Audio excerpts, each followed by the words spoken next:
আসসালামু আলাইকুম, কেমন আছেন আপনারা সবাই? আমি আজকে একটা ব্লগ নিয়ে আপনাদের সামনে আয়া পড়ছি। দেখেন কি সুন্দর সুন্দর ফুল। এটা হইতেছে যে মোহাম্মদপুর বুদ্ধিজীবী আছে না, এনে যাইতে পড়ে, এনে যাইতে কি সুন্দর সুন্দর রং বেরঙের ফুল যে বাইন দেখে মনটা চাইব লইলতাম। কেয়ার করার টেয়া না থাকলে তোর বেরোনে দিত না।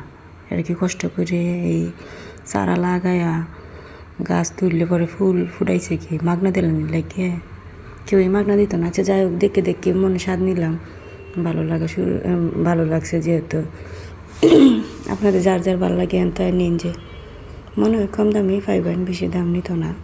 আচ্ছা যাই হোক, আমরা সবাই ফুল পছন্দ করি, কারণ ফুল তো ফুলই, শুনলেই কেমন জানি ভালো লাগে। ফুল দেখে মনে হইতেছিল ফুলই আমার ওকে ছায়া রয়েছে, কইতেছে আয় বনু আমার লয়ে যা, আমি তোর লগে যাই। যাই হোক, সকাল সকাল সারা রাত না ঘুমা যখন হাঁটতে গেছি গে, তো মনেই আসি না যে টেয়া লয়ে যাওয়া লাগবো। আমি আর আমার চাস্তো বোন গেছি, আমি জিজ্ঞাসি কিরে বোনে টেয়া আনছোস, কি আল্লাহ আফা আমার তো মন নাই টেয়া নিতাম। পরে এমন রাগ উঠছে, আমাকে আচ্ছা একটু ভিডিও করে লি।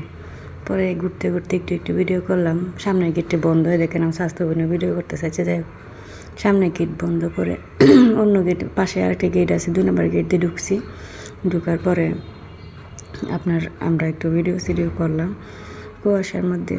হাই শীত লাগতেছেন কি কইয়াম, আপনারা যদি যাইতেন আমরা সাথে, তা কইলেন যে এরা শরীরে কিনে দিতেছে এত শীতের মধ্যে ঘুরতেছে। আচ্ছা যাই হোক, আমরা লোক আরও কয়েকজন আছি, এরাও মনে হয় শীতই লাগছে। আমরা লাগলে তো এরারও লাগবো, কারণ আমরা যেহেতু মানুষ, এরাও তো মানুষই।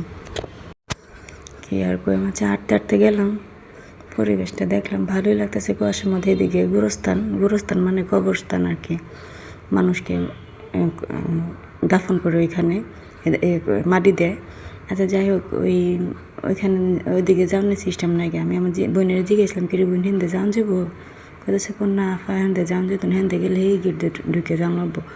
আর দেখে ভয়ও লাগতেছিল, শেয়াল টেয়াল যদি থায়াতে তো হয়েছে। আচ্ছা আজকে এই পর্যন্ত, সবাই ভালো থাকবেন, লাইক কমেন্ট শেয়ার করে পাশে